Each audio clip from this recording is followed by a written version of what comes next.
Alright, this is the next part of the ancient fragments, and I think we left off right here on this page. Where's my mouse?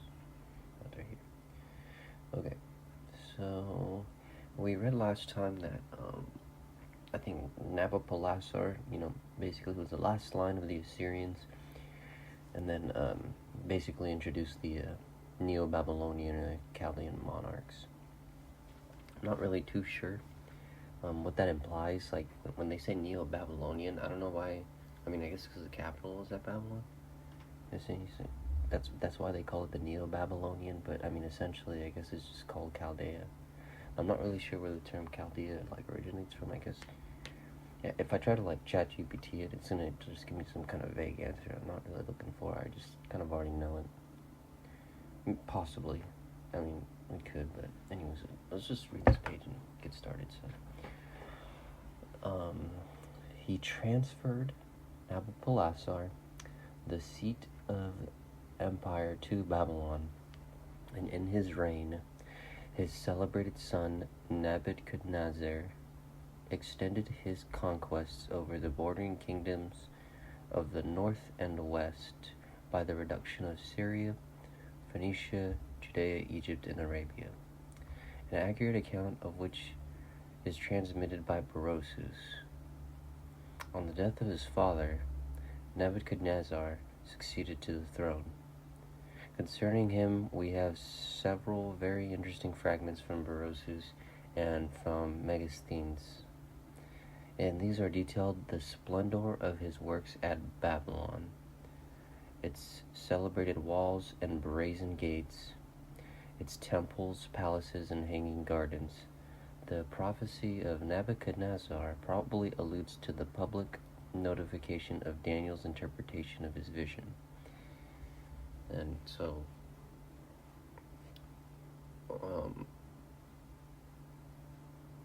Daniel's, I think he's part of the book of Ezekiel, right? I can't really recall 100%, but I think he was one of the ones who kind of saw the visions as well. I'm not really sure exactly what vision. I think maybe just kind of foreseeing the future. But then he gets I don't know, exiled or something, or he flees, and then they capture him, and then I think he gets thrown into a lion's den, and then I think Yahweh or God or whoever kind of gives him, what is it called? Passage from the lion's den or whatever. They're not going to attack him. I can't recall it. So, I mean, I remember reading that story when I was a little kid. Should probably take a look at it again, honestly, since I'm reading all these things, because this is all see, this is what I don't understand. It's this is all religious history, but it's also in the religious text as well, and they just this is considered official history, the Bible. But it's how come when we have these ancient texts, we have a mythological or a legendary side that's considered controversial or not to be factual to the most certain degree. I don't understand that. And then as you go through closer and closer to more, I guess, modern history, it becomes less legendary and more factual. But how come back then it's never factual? And then and I feel it's only not factual because it starts to become kind of I don't know what to say, godlike, or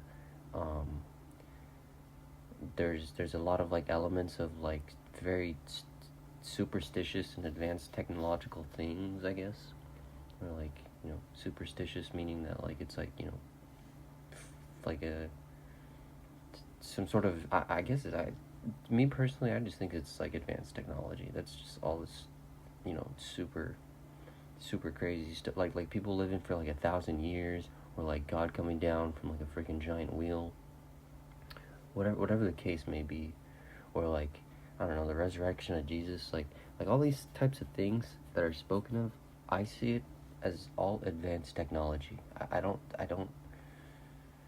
it doesn't, I don't know how else you could explain it, because in today's world we really do see these things in our public sector now, with I think Israel made like a black hole or something for like a fraction of a second. You know, like what the hell is even that? You know what I mean? Like, what does that even mean?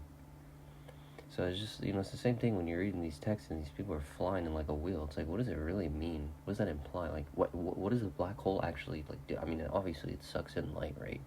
And like, you know, it's said to send it to another dimension because of the influx of mass. I don't know, dude. I mean, you know, it's just weird. It's just very strange. You know, so that means things with mass, they absorb a lot of light, and so it's like kind of like a spiritual but also kind of scientific way of looking at things. You know, your body is like a black hole, but I mean, you also radiate light. See, that's what's weird. It's like everything has mass, and then it also emits light, but then it also, like, it has to absorb light because it's got to have mass. Because if you just, like, look at the properties of a black hole, I don't know. You know, it's just, you know, what I learned from my physics courses and stuff like that. Just looking at all that stuff.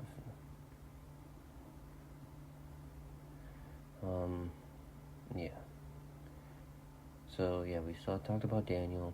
His successors, till the overthrow of the empire by Cyrus, are given by Berosus and Megasthenes, and will be found also among the dynasties.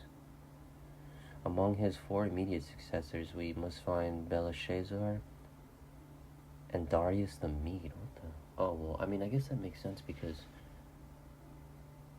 like, right? Because Cyrus comes in, boom, and then, you know, that empire now gets overrun.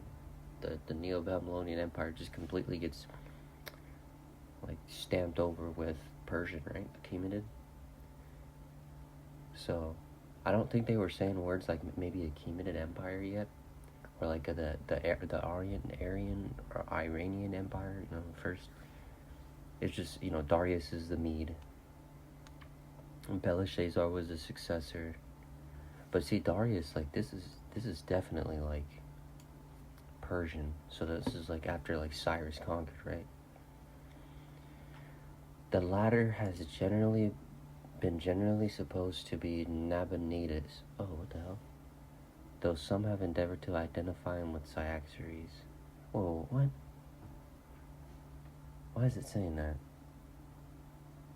I thought Darius was known as like the second emperor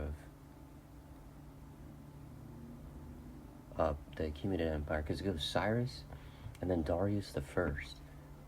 But it's saying here the latter has been generally supposed to be Nabonidus, and then that they're also supposedly like associated with Cyaxares. What the hell? Okay, maybe I'll have to do more research on that. I really didn't. You see, because, like, you know, the history we get now, and if you Google stuff now, it's all like put in place and like assembled together, and then there's like, you know, at the lower parts of that context it says like, you know, others about opposing theories, and it's like, this is the opposing theory that, you know, initially it wasn't the opposing theory, but somebody came in and started just putting their foot down on all this history, and then they just, you know, they tossed this book aside. Oh, this book's useless. What is this information talking about? Berosus? What does he know? Well, this guy knew about the frickin' 10 kings that were found in the 1800s of the Sumerian fragments. They're the kings list. They line up with Berosus' account, and Berosus is like from like the very early, you know, 80th century, BC, or what is it? BCE? I don't know, AD. And so, like, it's just completely like mind-bending to like know that people are saying other things, and that these other things that we're saying are not just a bunch of garbage.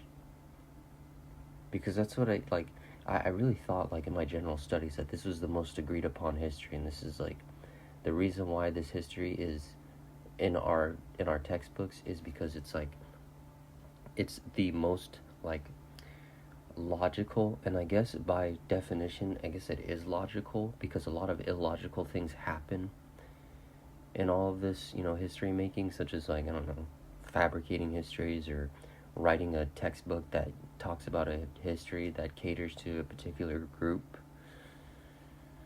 That's kind of illogical, I would say. That's not being very logical, you know. I mean, I don't know, it just depends on how you define logic, so, and even then. But, I mean, in any case, you know, so, this is like I wouldn't even consider this alternative history. This is like trying to get the truth out of the history that's, you know, there. And so, like, I guess apparently, like, the textbooks that we have in school are just too logical. Like, the history is just too logical. There's logical assumptions, I guess, and it reasons with people because it's like, oh yeah, it's logical. I use logic every day, but it's like, jeez, dude. You know, they got us pretty good. I'll say that. The conquest of the Median, Chaldaean, and Syrian dominions by Cyrus. Right. So yeah. Grandson of Astyages. Where have I seen that name? And then the nephew of Nebuchadnezzar. What?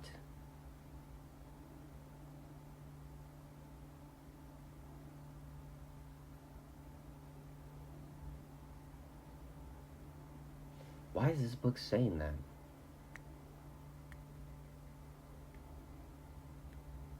This is Baros's account?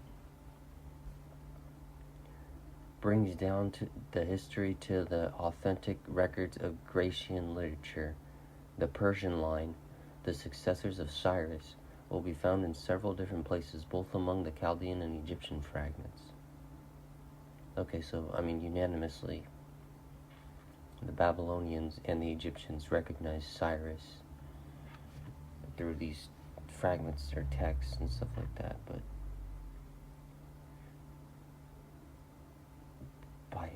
so Cyrus was a Mede, right?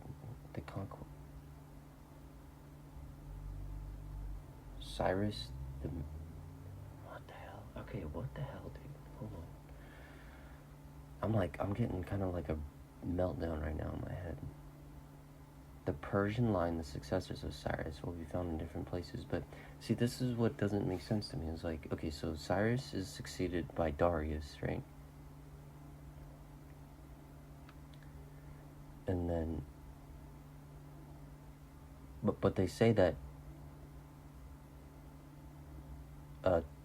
Darius, the Mede, is like, okay, so he's this guy who's completely unrelated, rules over, but maybe his name gets changed to Nabonidus in like Chaldean texts, or like in the Babylonian, and then he's also Cyaxares. Now I forget, dude. Like these names, Cyaxares and Astyages. Like I remember these names, like, but I just can't recall who they are because it's just back then when I was studying this, I had no understanding of like how the Syrians, the Syrians, and like there's so many different names and different like groups out there with different names that you really as a really like entry level historian, you can't see it. You can't see any of it. I couldn't tell the difference between like the Babylonian Empire and the Neo-Babylonian Empire, and like none of this makes sense, and it doesn't make sense because it doesn't make sense because the history's all screwed up over there. And this text is very explicit in what it's saying, and it's not saying anything else but it's explicit statements. This is just so, like, if I were to just put this framework in here, it's like almost like plugging in some parameters for like a machine, and then just kind of seeing what it does. So you know, the other textbooks, they're plugging in different values. This textbook's plugging in, you know, another set of values. So, because if I look up ChatGPT right now, I'm gonna tell you right now, I'm pretty sure that they will not associate Darius with Nabonidus nor Cyaxares. There's no way. That's just like, that would like conflict. That to me, I already know right off the bat that sounds like it's already conflicting with like the official history I've been reading about. And then it's like, how come these books aren't canonized or like even like considered? Why'd they throw them away? Is this like, what is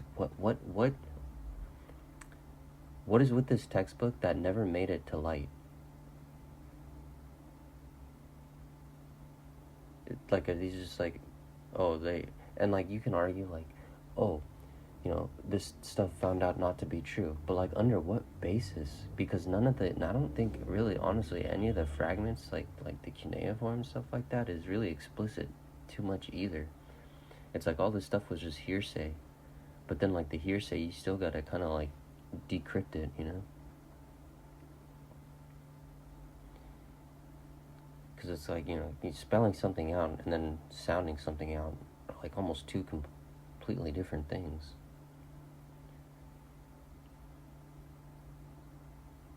So,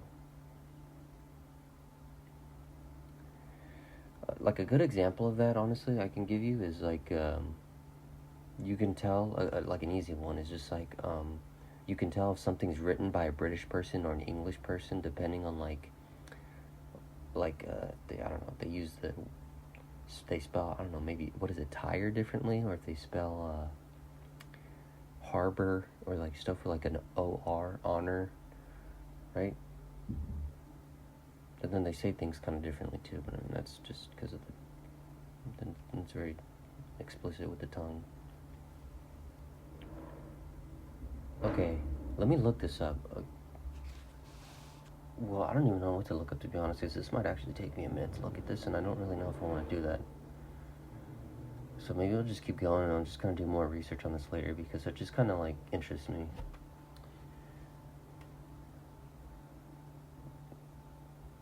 Because what that's saying is that, like, Darius is, like, some sort of instilled person that came there, and then Cyrus... Then Cyrus is just completely... the Babylonians and Assyrians, they're all under the same bloodline then. And then like, you know, you think about like the Israelites or something like that, you know, the people who got like kind of like taken over by the Chaldaeans right before Cyrus came, like it's all like, I don't know, staged, or it's all like played out. Just this doesn't, it's very weird. The intense interest which Egyptian history has excited from the discovery of the interpretation of the hieroglyphics has induced me to spare no labor or expense in rendering this part of the work as perfect as circumstances would allow. Well, thanks for projecting into the future. We read you loud and clear over here on this part, I'll tell you. The Laterculus or canon of the kings of Thebes. So that's I think one of the older capitals of Lower Egypt, was compiled from the archives of that city by Eratosthenes, the librarian of Ptolemais Philadelphus. It is followed by the Old Egyptian Chronicle, with the Latin version of the same, from the Excerpta Barbara, and another from the Armenian Chronicle of Eusebius. They contain a summary of the dynasties of Egypt. To these succeed the Egyptian dynasties of Manetho. Oh, so they contain a summary of the dynasties of Egypt. So the Armenians have a chronicle of Egypt. And then there's a Latin version. But see, if it's Latin, then it's got to be from ancient Greek, unless they got that information like from directly somewhere else besides the Greeks. Like, I don't know. That would depend on whether or not, like, I mean, then I guess if it's Latin, then it would be like kind of like a Roman version. Yeah. Okay. Well, just note that, I guess. To these succeed the Egyptian dynasties of Manetho. I don't remember who that is. whose introductory letter to King Ptolemy. So Ptolemy, these are all Alexander the Great kings and stuff like that, because I think after Alexander died, because there's a whole Macedonian Empire, and then after he died, the empire, like, I think split up into the Mesopotamian area, I think became like the Seleucid or something like that, and then the Ptolemy, and then the Macedonian, like, Greek Empire or whatever. I think, if I recall correctly. So Ptolemaeus is one of the kings instilled by Alexander the Great. Given in a subsequent page, explains the nature of his work and the materials from whence it was compiled. I have placed the 6 different versions of the dynasties of Manetho that are extant confronting each other. The canon of the kings of Egypt from Josephus I have compiled from the historical fragments of Manetho, and I have thrown it into the form of a canon to facilitate comparison. I have next given a very important canon, the first part of which, from Mesraim to the end of the 17th dynasty, is preserved by Syncellus only. From the beginning of the 18th, it is continued also in the fragments of Eusebius. I wonder how they're connected. Oh, damn, dude, I gotta do a lot of research on this stuff, you know. I was reading some other stuff recently. I'll probably get back to these videos or this book sometime in years in the future and be like, oh yeah, okay, so this book has it all. And from hence to the conclusion, 4 different versions of it will be found. To these are added the canons of all the kings of Egypt mentioned by Diodorus Siculus and Herodotus.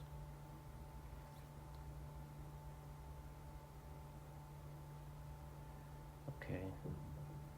They were originally compiled in Scaliger, but I have corrected them and given them with several and very important additions in the original words of the authors, instead of in the words of Scaliger himself. They are followed by the canon of Theophilus Antiochus, and after several very important chronological extracts upon the antiquities of Egypt, I have completed the dynasties with the canon of the early Egyptian and Chaldaean and Assyrian kings from the Syriac Chronicle of Barhebraeus. So that what is it? The excerpt from Barbara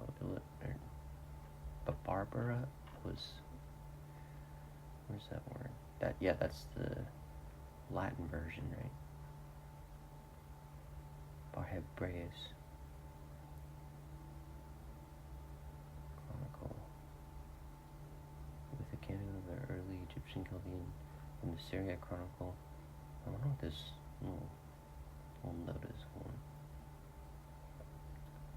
which I have placed beside each other as they are synchronized by that author, and given them in the English letters corresponding to the Syriac, instead of adopting the Latinized names of the translators. Oh, okay. Yeah, because so this stuff would have been in Syria, so all this, I guess all this history and lore would have been brought westward from the eastern lands. So the Syriac chronicles, I would say, the stuff in Damascus, maybe like referring to these older kingdoms and stuff like that, possibly, would have information that's like kind of like, I wouldn't say sanitized, but I guess it's just like it's more new than the stuff that's like over there in Assyria itself. So when they're saying the Syriac chronicles of Barhebraeus, it's Latinized, but they're using the Syria, they're referring to like the Syrian stuff, and the Syrian stuff is like what is it called? Like revisions of like older stuff, I guess. I don't know. That's the best way to put it. Okay, so yeah, I see what's going on here. I have therefore comprised in this part of the work no less than the 19 catalogues of the Egyptian kings, with all the various readings that occur in the different versions of the same, They have been compiled with the greatest care, and I have purposely abstained from all reference to the hieroglyphics, that I might not be misled by any preconceived notion.